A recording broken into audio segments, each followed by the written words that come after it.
Okay, now into our second lecture in Chapter 6. We're going to start off by talking about vapor pressure. So, you might have heard of vapor pressure before, but if you look at this picture here, in this mixture you can see that there's hydrogen, it bubbles through, but in this hydrogen above this beaker, there's also water. And this is in water. You can see water in the molecules there. The fraction of water that's above there in that phase, that is known as the vapor pressure. The vapor pressure is also the pressure if you have a given temperature. The vapor pressure is a function of temperature. If the ambient pressure equals the vapor pressure, the liquid will boil. So and it varies. So the higher the temperature, the higher the vapor pressure, because the higher the temperature means the higher fraction of particles that have enough energy to break free from the liquid bond. And here's a chart showing the vapor pressure of water at various temperatures. So now let's do the problem. In order to determine the rate of photosynthesis, oxygen gas is emitted by an aquatic plant is collected. So we collect it and we find a temperature of 293 Kelvin, a little chilly, not too chilly, and a total pressure of 755.2 millimeters of mercury, and over a period of time 1.02 liters of gas is collected. What mass of oxygen gas had been formed by the plant? Okay, so with this problem, you have to be sure to make sure that in your vessel, I drew a picture here in my amazing artwork. I don't know why I didn't major in art. It's a mystery. But you can see here there's oxygen and there's also water. Don't forget the water. Just like this clearly much uglier picture similarly has that shown there. Okay, so let's do this problem. We got to figure out how much oxygen.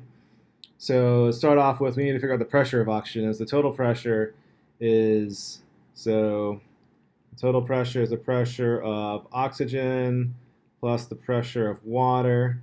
That means that the pressure of oxygen is the total pressure minus the water pressure, and total pressure is 755.2 millimeters of mercury. And from this chart, we can figure out the vapor pressure of water is 17.55. Torr is the same thing as the torr there, millimeters, but it's the same unit, really. Okay, so from that, this equals, where are we at? 755.2. So that means we have, this is equal to 737.7 millimeters of mercury. Okay, and now, is that a 7? Yeah, actually, no, it's 6.5. 6.5, sorry. 6.5. We'll round at the end. Okay, and what the mass? So PV equals nRT. N equals PV over RT equals 737.65 millimeters of mercury times atmosphere over 760 millimeters of mercury. Volume is 1.02 liters. R 0.08206 liter atmosphere mole Kelvin times 293 Kelvin, and doing so we get 0.0412 moles, and now we have 0.0412 moles O2 times 32 grams O2 per mole. So I'm getting that 32 grams O2, that's just 16 times 2 from the periodic table. And we get 1.32 grams of oxygen. Like that. Okay, so you should be getting familiar to solving these problems, but let's do a recap on this one though to help you get things together. We're we're collecting oxygen, and we find out that with an ambient pressure of 755.2, temperature 293 Kelvin, which is 15 degrees, or 20, I'm sorry, 20 degrees. 20 degrees Celsius. That has a and total pressure or total volume 1.02 liters. We need to figure out what the mass of oxygen that we generated was. So we figure out the pressure of oxygen by taking the total pressure minus the vapor pressure, looking up the vapor pressure there. Taking the ideal gas law, PV equals nRT, solve for N, put in the numbers, get the number of moles of oxygen, take that moles of oxygen, multiply by 32 grams per mole to get the mass of oxygen, be about 1.32 grams of oxygen. Okay, now let's move on and let's talk about stoichiometry in chemical reactions. So we have this reaction here, carbon monoxide plus 2 hydrogens makes methanol. And before I go on, let me talk a little about chemistry and society with this. This is known as synthesis gas or town gas. This carbon monoxide to hydrogen in a 1:2 molar ratio used to be piped into homes and burned, but we don't do that anymore because carbon monoxide is poisonous and it killed too many people. So we use methane now instead. At least they use it in the mainland. We don't really have that much of a gas line here because we tend to have tanks, and we usually use propane more than methane. But anyways, this is town gas, and there's a reaction called the Fischer-Tropsch reaction that you can use to make synthetic fuels.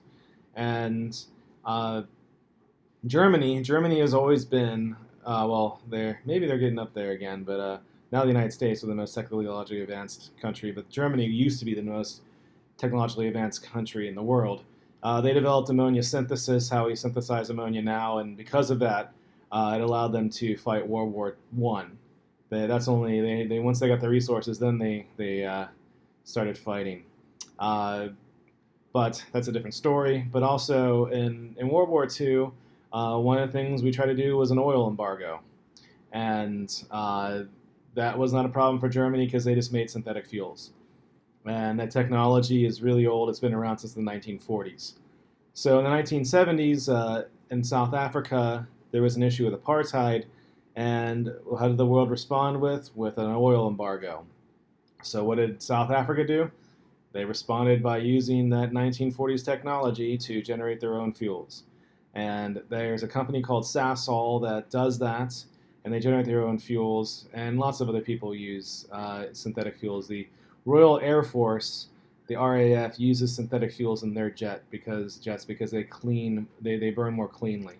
So we could get off of oil if we wanted to. We don't want to. And there's just so much freaking oil around. It's nuts.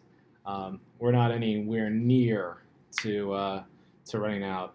But sometimes you see it in the headlines. But if you look at the Air Force documents, talk about the oil reserves that the United States has and the rest of the world, we are nowhere near depleting our oil resources. So, but anyways, this can become more important later.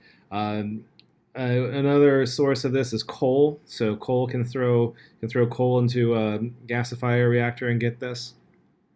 So that might be a future for coal, is to gasify it and then generate synthetic fuels that way. So they burn more cleanly. That's one nice thing about synthetic fuels. Okay, but let's move on and talk about something else, though. Let's talk about this problem. So what volume in liters hydrogen gas at this temperature and this pressure needed to synthesize 35.7 grams of methanol? So we need to figure out, so we're given a mass of methanol, we need to figure out the volume of hydrogen gas. So the way we're going to do this is we're going to start off with the 35.7 grams of methanol, CH3OH, and then figure out the moles of methanol, CH3OH, and that is 12 plus 4 plus 16, that's 32. 32 grams CH3OH. And let's see here. Is that 32? Yeah. Actually, I got it backwards. Sorry, I got this backwards. Yeah, I'm looking at the units. I got too excited. Think about the units. Okay. And then, so we're going to convert to moles, and then there are 2 moles hydrogen for every mole CH3OH. So doing this, and the numbers all, so the units all cancel, you can see, and we're left with 2.23 moles of hydrogen. And now we have a volume. So PV equals nRT. We're solving for volume. Volume is nRT over pressure. So 2.23 moles, 0.08206 liter atmosphere over mole Kelvin. Temperature, what is the temperature? 355 Kelvin, and the pressure 738 millimeters of mercury times atmosphere 2760 millimeters of mercury. So then you plug that into your calculator and you get 66.9 liters. And there you go. Okay, so how to do this? That's an ugly looking 66. I'll rewrite that for you. 66.9. There you go. That's better. Okay, so this problem here, we have stoichiometry that we have to include in this. So we have that reaction, the synthesis gas reaction to form methanol. And we need 35.7 grams of methanol. So using that and the 2-to-1 molar ratio between hydrogen and methanol, we know we need 2.23 moles of hydrogen. Using the ideal gas law, we solve for volume, and then plugging in the known variables, we get the volume to be 66.9 liters of hydrogen. Okay, so normally in a lecture, I'd probably spend the whole day doing this, so I need practice, but this is just for you guys now. Airbag volume is 11.8 liters. How much NaN3, that's sodium azide, if you touch it, it explodes, it turns into nitrogen gas, is needed for an airbag. So that's 11.8 liters there. So something with this, which one do you look at? Nitrogen is the only gas there, so that's the only gas you have to do with the ideal gas law. So why don't you see if you can solve this problem right now? Okay, some hints on how to do it. So with 11.8 liters, you got to figure out the number of moles of nitrogen to fill that. So figure out the number of moles of nitrogen. Once you do that, once you get the moles of nitrogen, you can figure out the moles of sodium azide. And azide is NaN3. And then when you figure that out, multiply by the molecular mass of it, and then you get the answer. Doing it all, the answer is B. Likewise, the next one here, so we have these two. So methane plus water vapor forms carbon monoxide and 3 hydrogens. So this is how we do it. This is steam reformation. And we put in methane at 25.5 liters of methane with 732 torr or millimeters of mercury and 25 degrees Celsius, and water at 22.8 liters, 702 torr, 125 degrees Celsius. And that mixture makes hydrogen 26.2 liters at 760 torr and 0 degrees Celsius. What is the percent yield? It says eliminate reagent problem. Why don't you give it a try and see what happens? Okay, so if you calculate it out, I can look at this and I can see water has a lower volume, lower pressure, and higher temperature. which means it's a 1-to-1 ratio. Water is the limiting reagent. And if you go and you calculate out the theoretical yield, it turns out to be 1.93 moles of hydrogen.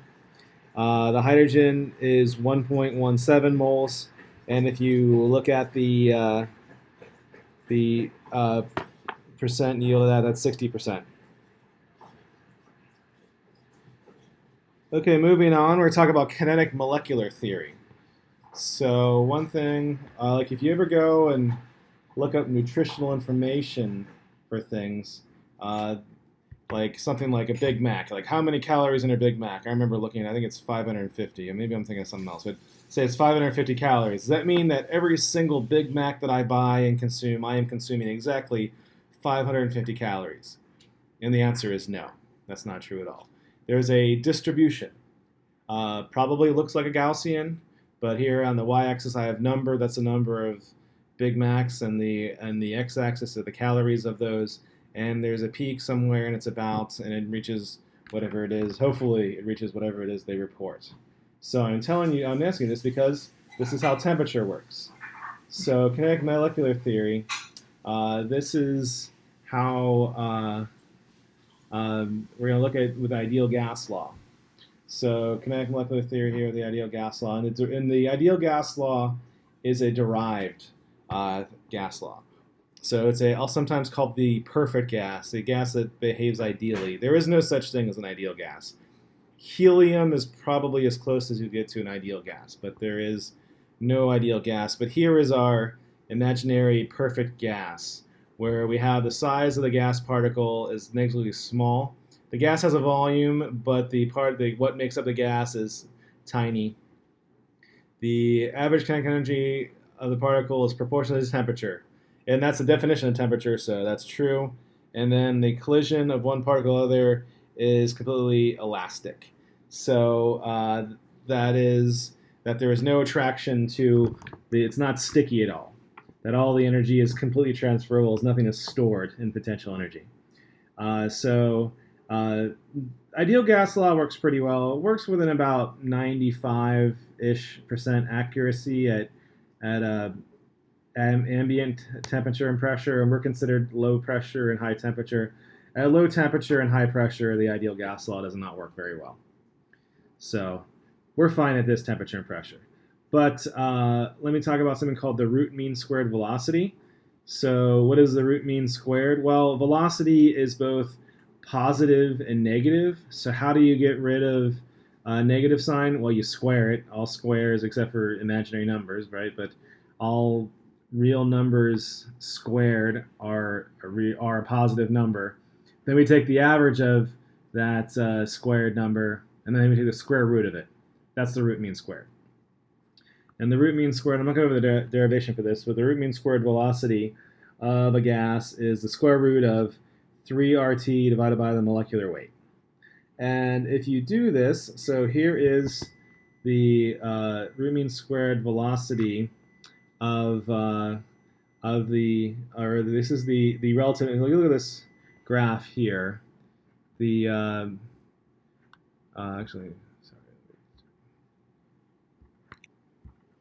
sorry to go get a drink of water. Looking at this graph here, you have the relative number. I'm trying to compare it to this, the Big Mac calories. So on the y-axis, you have the relative number, and then on the x-axis, you have the velocity. And notice there's a distribution there, and the lighter gases have a much broader distribution. The heavier gases have a much more narrow distribution. You see I've noted there you have the peaks of that. Those peaks correspond to the root mean squared velocity. And like I said before, and this is all at the same temperature, that the heavier gases have a more narrow distribution, the lighter gases have a broader distribution. So same temperature means same energy. And kinetic energy is 1/2 mass times velocity squared. So that means that the heavier atoms and molecules, generally speaking, will move more slowly. But they will have the same kinetic energy because it's the same temperature. So is at a given temperature. Let's look at velocity distribution. the same gas. So this is nitrogen. So relative number of nitrogen molecules at the at a given temperatures, and then the velocity of them. And notice that the higher temperatures have a broader distribution, and the cooler temperatures have a real narrow distribution. And something for this, I put a blue line there. We're not going to talk about reaction rates this semester, but next semester we will. So reaction rates, there needs to be a certain amount of energy to overcome what's called the activation energy. So that's the energy needed to overcome usually some sort of repulsive barrier for a chemical reaction to take place. And as you increase the temperature, the chemical reaction proceeds faster, generally speaking. But there are some reactions that can proceed very slowly, even at room temperature. And one of those is the combustion of paper. So if you ever look at really old paper it looks like it's being burned, and eventually it will turn to a pile of ash. Why? How is it burning? How is it burning so slowly? It's because of there's a really small fraction at a low temperature with enough energy to burn it, and it takes hundreds, thousands of years to do, but it will burn paper. Paper will burn at this temperature and pressure. It just takes a very long time. Versus if you increase the temperature to something like 600 degrees, like you light a match and you heat it up to 600 degrees Celsius, that's gone in a matter of seconds to minutes, right? So that is one thing with temperature. But okay, I wanted to bring that concept to you later, but the concept now for this is that a cooler temperature has a much more narrow distribution, and a higher temperature has a much more broad distribution. Okay, and we are done. On to the next one.